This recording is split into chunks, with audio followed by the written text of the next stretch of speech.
देश भर में देखा जा रहा है अनलॉक की प्रक्रिया शुरू हो गई है, लोग घर से बाहर निकल रहे हैं। तो आपको क्या कहना है, कैसे आप देख रहे हैं उस सब के बावजूद पेट्रोल डीजल के जो दाम है वो लगातार बढ़ रहे हैं। देखा जा रहा है मुंबई में तो पेट्रोल जो है 101 के करीब पहुंच गया है और जो है डीजल भी जो है 85-86 तक पहुंच गया है। तो कैसे आप देख रहे हैं जनता के ऊपर जो है दोहरी मार पड़ रही है, क्या कहना? नहीं, जनता के ऊपर तो दोहरी नहीं, जनता के ऊपर तो कई तरह की मार पड़ रही है। मैं समझता हूँ शायद हमारा देश ही एक ऐसा देश होगा और हमारे देश की ऐसी बेशर्म सरकार होगी जो कोरोना काल में जहां लोगों की नौकरियां चली गई, लोग बेरोजगार हो गए, खाने के लिए कुछ नहीं है और लोग दवाई के लिए, डॉक्टर के लिए, अस्पताल के लिए, बेड के लिए, ऑक्सीजन के लिए मारे मारे फिर रहे हैं, तड़प रहे हैं और गाड़ियों में ही मर जा रहे हैं। ऐसे समय में लगातार कीमतों का बढ़ते जाना, और कीमतें केवल एक नहीं, केवल ये पेट्रोल की और डीजल की बात नहीं, पेट्रोल आप ठीक करें 101 के पार हो गया तो हालत समझ सकते हैं कितनी भयानक हो गई है। हाँ। डीजल 90 के पार जा रहा है, 86 तो यही है, गाजियाबाद में ही है। तो ये जो स्थिति है लगातार, और डीजल के इतने रेट बढ़ने का मतलब यह है कि महंगाई का बढ़ना। पेट्रोल को तो एक बार कह सकते हैं कि पेट्रोल बढ़े तो शायद महंगाई पर उतना असर नहीं पड़े, पड़ता जरूर है, लेकिन फिर भी डीजल का कीमत बढ़ना, उसका असर महंगाई पे बहुत जबरदस्त तरीके से पड़ता है। दूसरा, इसके साथ साथ में जो लगातार आप चीजें देख रहे हैं, चीजों के दाम किस तरह से बढ़ रहे हैं। जो सरसों का तेल है जो 60, 70 या 80 रुपए बिकता था, आज वो 200 के पार चला गया है। सरसों का तेल मैं समझता हूं तो बहुत जरूरी नहीं, किसको फायदा? सारा का सारा के सरकार जो है लोगों को नोच रही है, गिद्ध की तरह नोच रही है। और क्या कह सकते हैं इसको आप? भाई, जिस समय आपको लोगों को मदद करनी चाहिए, लोगों को कह रहे हैं, कई जो अर्थशास्त्री हैं वो कह रहे हैं कि लोगों के पास पैसा पहुंचाओ, उनको कैश ट्रांसफर करो ताकि लोग खरीदारी कर सकें और ये जो इकोनॉमी का रुका हुआ पहिया है ये चल सके। सरकार कुछ भी नहीं कर रही है। इसके विपरीत सरकार अपने खर्चे भी कम नहीं कर रही है, खर्चे भी उसके लगातार चल रहे हैं। और इस सबको करने के लिए सरकार लगातार कीमत बढ़ाई चली जा रही है। पेट्रोल की, डीजल की, तेल की, हर चीज की कीमत लगातार बढ़ती चली जा रही है। तो मैं समझता हूं इस सरकार ने तो यही सोच रखा है कि लोगों को जिस तरह से भी हो, गिद्ध की तरह, चील कौओं की तरह जिस तरह से नोच सकते हो उसको नोच लो, उसकी खून, उसकी हड्डियां, मांस, सब कुछ। टीका लगवा रहे हैं क्या सरकार के मतलब जो टीका लगवा रही तो क्या एहसान कर रही है क्या? और अभी तो टीका कुछ है ही नहीं। मतलब ये भी देश में, दुनिया में एक ऐसा उदाहरण होगा कि पहले तो तुम बड़े फन्ने खा बन रहे थे, तुमने अपने यहां से दुनिया भर में एडवर्टाइजमेंट कर दिया कि हमने 80 देशों को, 90 देशों को टीका दिया है, और अब भिखारी की तरफ टीका मांग रहे हो, भिखारी की तरह टीका मांग रहे हो, वो भी तुम्हें मिल नहीं रहा। ये स्थिति है। तो टीका है कहां जो लगेगा टीका, जिसमें ये सारी जो नौटंकी की जा रही है। 35,000 करोड़ रुपए जो टीके के लिए किए गए हैं, कहां यूज हो रहा, उनका कैसे यूज हो रहा, क्या होगा, कुछ नहीं पता, क्योंकि टीका ही नहीं है। सबसे बड़ी बात तो यह कि टीका ही नहीं है। और टीके के लेके भी जिस तरह से राज्य सरकार और केंद्र सरकार वो कर रहे हैं, मतलब एक अजीब सा तमाशा कि होना चाहिए यह कि केंद्र सरकार टीका लेकर उसकी कीमत खुद दे और स्टेट्स को दे कि भैया तुम लगवाओ। होना तो ये चाहिए टीके के लिए, लेकिन राज्यों को कह दिया भैया तुम टीका लगवाओ, तुम अपनी मर्जी से खरीदो, यो ग्लोबल टेंडर निकालो, कुछ भी करो, जैसा करना है तुम्हें करो, हम कुछ नहीं करने वाले हैं। तो टीका कहां लग रहा है? ये तो केवल लोगों को पूरी तरह से, मैं समझता हूं, निचोड़ा जा रहा है। इससे भयानक स्थिति मैंने समझता मैंने कभी देखी होगी इस देश में, मैंने क्या किसी ने भी देखी होगी जो स्थिति आज के तारीख। कोरोना की वजह से जो है इकोनॉमी डाउन गई, लोग जो है बेरोजगारी की समस्या पैदा हो गई है। अब तो ट्विटर पर ट्रेंड भी कर रहा है नो वैकेंसी नो वैक्सीनेशन। तो आप कैसे इसको पूरे मसले को देखते हैं? इकोनॉमी जो है माइनस में 7.3 तक पहुंची, 40 साल में सबसे बुरा दो जो है दुनिया ने देखा। बीजेपी कह रही है कोरोना आ गया इसलिए सब हुआ। देखिए, बीजेपी तो कुछ भी कह सकती है कि कोरोना आ गया उसकी वजह से हुआ। एक समय वो था कि जब शुरू हुआ था, मोदी जब आया था तब की बात थी। उस समय ये कहा गया था कि भैया जो भी कुछ हो रहा कि भाई मोदी के भाग्य से हो रहा। भाई अच्छी बात है अगर मोदी के भाग्य से कुछ अच्छा हो रहा, तो इसे क्या माना जाए? ये मोदी के भाग्य से बुरा हो रहा है, इसे न माना जाए कि मोदी के भाग्य से?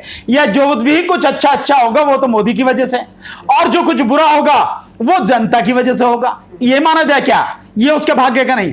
देखिए बात ये नहीं, बात ये है कि बीजेपी और आरएसएस ये जिस तरह से मिलके अपनी सारी गलतियों को, अपनी सारी कमियों को, अपनी सारी कमजोरियों को मीडिया में प्रचार करके छुपाते हैं और झूठ फैलाते हैं और झूठ का प्रचार करते हैं और झूठ में सच्चाई को दबाने की जो कोशिश करते हैं, ये इनका ये इनकी घिनौनी चाल आज से नहीं है, ये बहुत समय पहले से लगातार चल रही है और अभी भी यही है।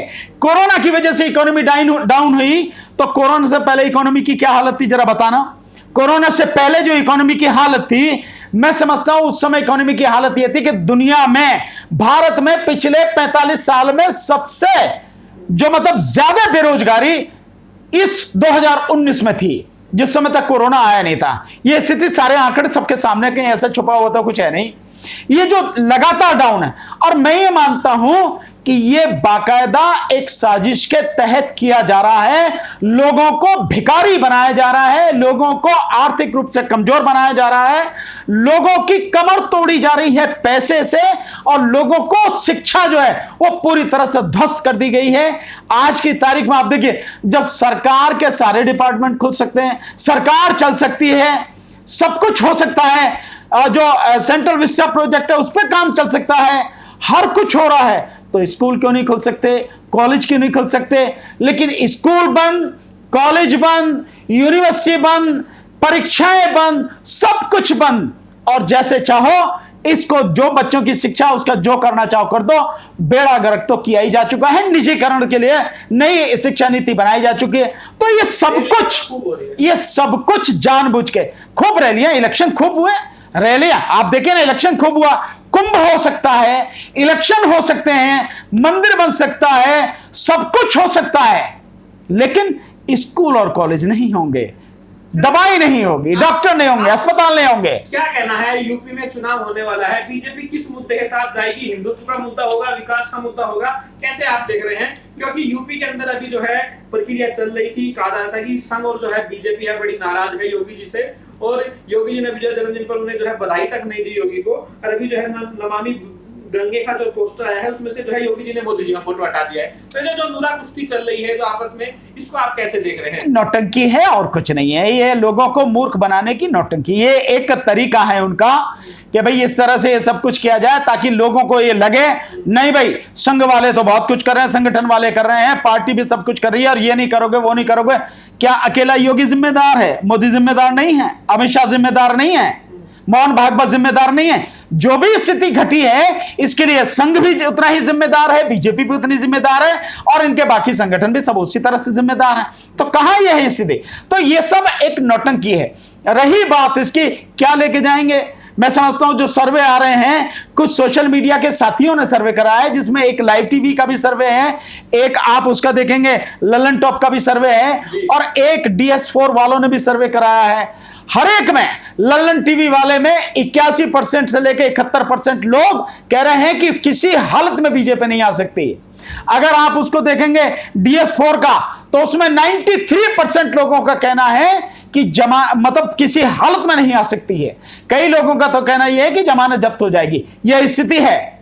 और उसका आप उसका देखेंगे आप, हिंदुत्व का कार्ड चलेगा उनकी बात नहीं, हमेशा ही वो चलेगा, हिंदुत्व का ही कार्ड चलेगा। और हो सकता है जैसे पहले पुलवामा में हत्याकांड करवाया गया, पुलवामा में सैनिकों को शहीद किया गया, बिहार के चुनाव से पहले जो आप देखेंगे लेह लद्दाख में जो हुआ, हो सकता है भैया शहीदों की बलि चढ़ा दी जाए, शहीदों को, मतलब जो हमारे फौजी हैं, जो हमारे सैनिक हैं सीमा पर, कहीं ना कहीं उनको भी शहीद करा दिया जाए। कुछ भी हो सकता है, क्योंकि सत्ता में आने के लिए, और उत्तर प्रदेश बहुत महत्वपूर्ण प्रदेश है, उत्तर प्रदेश में विपक्ष की और आप लोगों की क्या तैयारी है? नहीं देखिए, मैं नहीं जानता कि विपक्ष की क्या तैयारी है, कुछ भी करें, पर जनता के सामने एक बड़ी अजीब, बड़ी भयानक स्थिति है। जनता निश्चित रूप से यह सोचेगी कि भाई जो बीजेपी को हराने के लिए, जो बीजेपी को हराएगा हम उसको वोट देंगे, लेकिन यही जनता मार खा जाएगी। क्योंकि पिछला इतिहास, पिछले 30 साल का, 25 से 30 साल का आप देख लीजिए जनता का यूपी में क्या रहा है। समाजवादी पार्टी से लोग परेशान हुए तो भैया इसको मायावती जी को वोट दे दो, बीएसपी को वोट दे दो। बीएसपी से 5 साल में परेशान हुए तो भैया इसको दे दो, समाजवादी पार्टी को दे दो। फिर समाजवादी से परेशान हुए तो जो भैया यूं बीजेपी को दे दो। मतलब आप इनको परेशान हो रहे हो तो इनको देते रहो, इनको परेशान हो रहे हो तो इनको देते रहो, लेकिन घूम फिर के उन्हीं लोगों के हाथों में सत्ता है। और हकीकत यह होती है कि चुनाव से ठीक पहले जो कुछ विधायक, जो कुछ नेता इस पार्टी में हैं, वो इस पार्टी से इस पार्टी में कूद जाते हैं, इस पार्टी से इस पार्टी में कूद जाते हैं, इस पार्टी से इस पार्टी में कूद जाते हैं। मतलब यह है कि हिर फिर के वही सारे के सारे लड़ते हैं और जनता के हाथ क्या पड़ता? कुछ नहीं, कुछ भी जनता को नहीं मिलता। क्योंकि उत्तर प्रदेश में जो बीएसपी सरकार वो भी नाकामयाब, जो समाजवादी पार्टी की सरकार वो भी नाकामयाब, और जो बीजेपी की सरकार है वो भी नाकामयाब नकारा सरकार साबित हुई है। सब कुछ सब लोगों के सामने है। और जहां तक इनका के उसमें जो है भ्रष्टाचार की बात है, तो भ्रष्टाचार एक पार्टी में 1 रुपए में काम होता, दूसरी पार्टी में 2 रुपए में हो रहा, और बीजेपी में वही काम 5 रुपए में हो रहा। यह हालत चल रही है, भ्रष्टाचार का यह हाल है। तो मेरा आपके माध्यम से कहना यह है कि जनता को, विशेष रूप से उत्तर प्रदेश की जनता को यह सोचना है, बीजेपी को तो हराना ही है, इसमें कोई शक वाली बात नहीं है।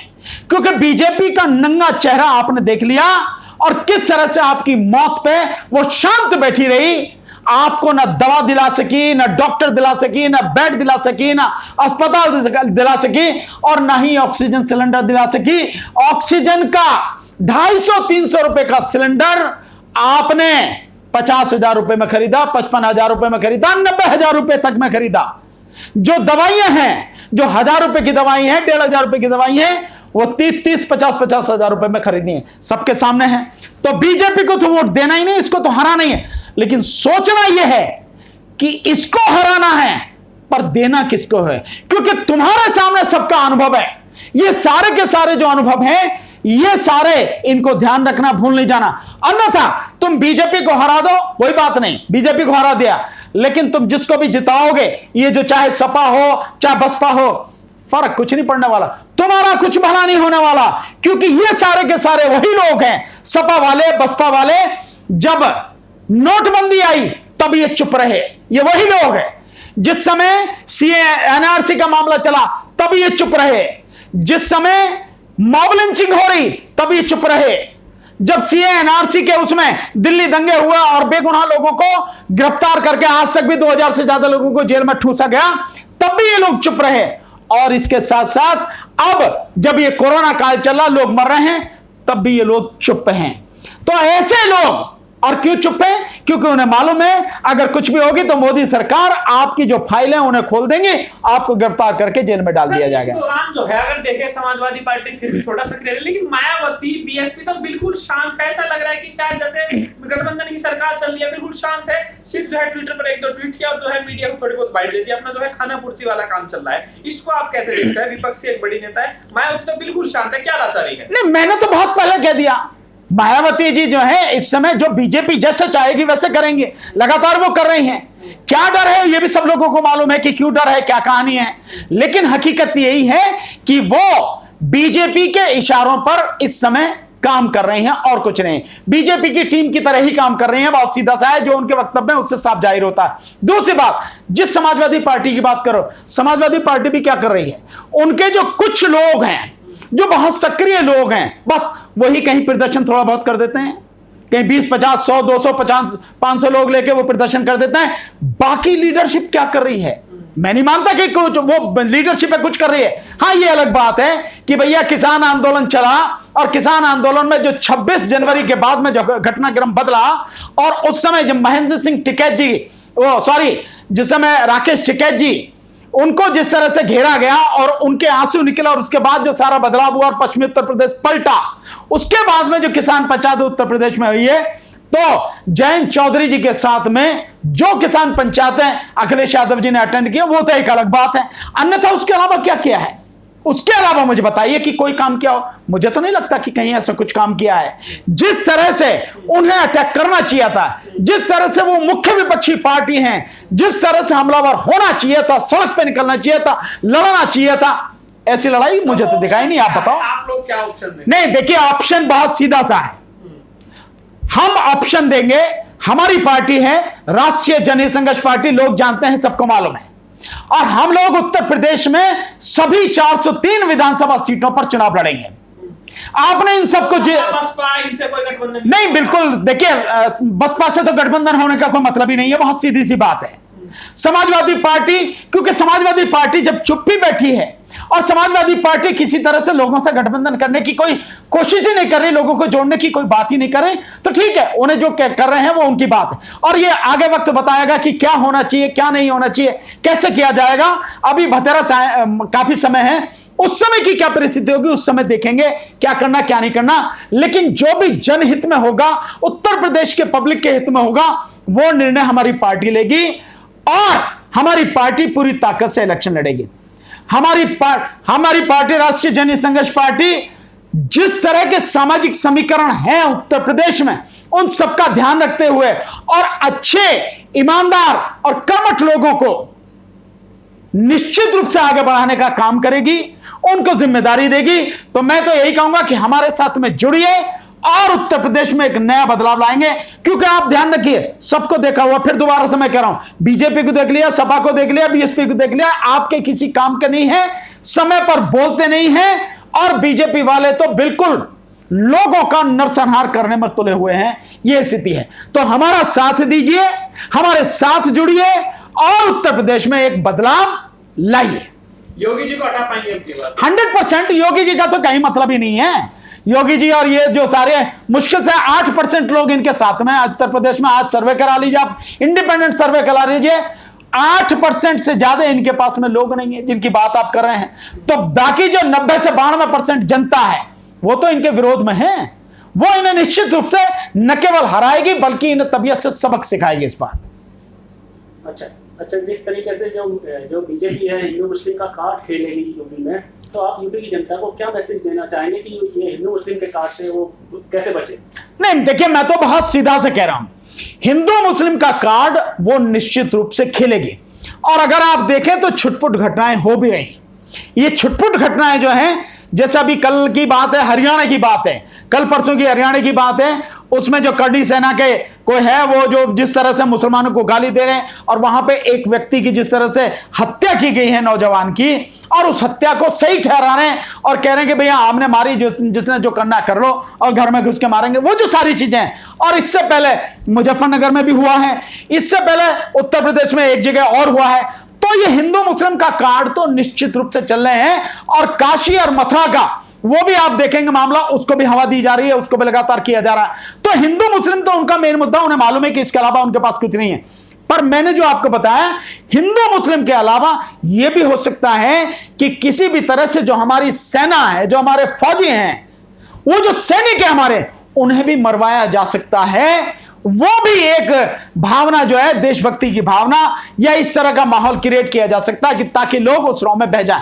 ये कुछ भी हो सकता है, तो कुछ भी किया जा सकता है। तो क्या दलित और मुस्लिम में भी वो करा जा सकता है? नहीं, दलित और मुस्लिम के बीच में भी दरार डालने की जो कोशिश है, वो एक कोशिश हुई है। जिस तरह से अभी एक घटना घटी है, उस घटना में कानपुर में जिस तरह से कहा गया है कि जो एक दलित समाज के व्यक्ति की बारात निकल रही थी, और जो मुस्लिम समाज के मोहल्ले से जब वो निकली, तो वहां पे उसको रोकने की कोशिश, रोका गया, और बताया गया है कि वो ओबीसी के जो समर्थक हैं, ओबीसी की पार्टी के लोग हैं, जिन मुस्लिम समाज के लोगों ने ये रोका है। तो मैं नहीं मानता कि मुस्लिम में और दलित में या बहुजन में कहीं कोई किसी तरह का फर्क है, या उनकी एकता में कहीं कोई दिक्कत है, कोई गड़बड़ी है। वो पूरी तरह से जो इकट्ठे हैं। लेकिन अगर ओबीसी के लोग या ओबीसी की पार्टी के लोग इस तरह की कर रहे हैं, तो ये एक बीजेपी की एक घृणित साजिश हो सकती है कि इस तरह से माहौल बनाया जाए कि हिंदू मुस्लिम हो जाए। क्योंकि उसके बाद में जिस तरह से अलीगढ़ में हिंदू मुस्लिम करने का प्रयास किया गया, वो भी हो सकता है। और ये भी है कि जो दलित समाज की और मुस्लिम समाज की, या बहुजन समाज की और मुस्लिम समाज की पूरी एकता जो बनी है, उस एकता को भी तोड़ने का प्रयास एक हो सकता, कुछ भी हो सकता है।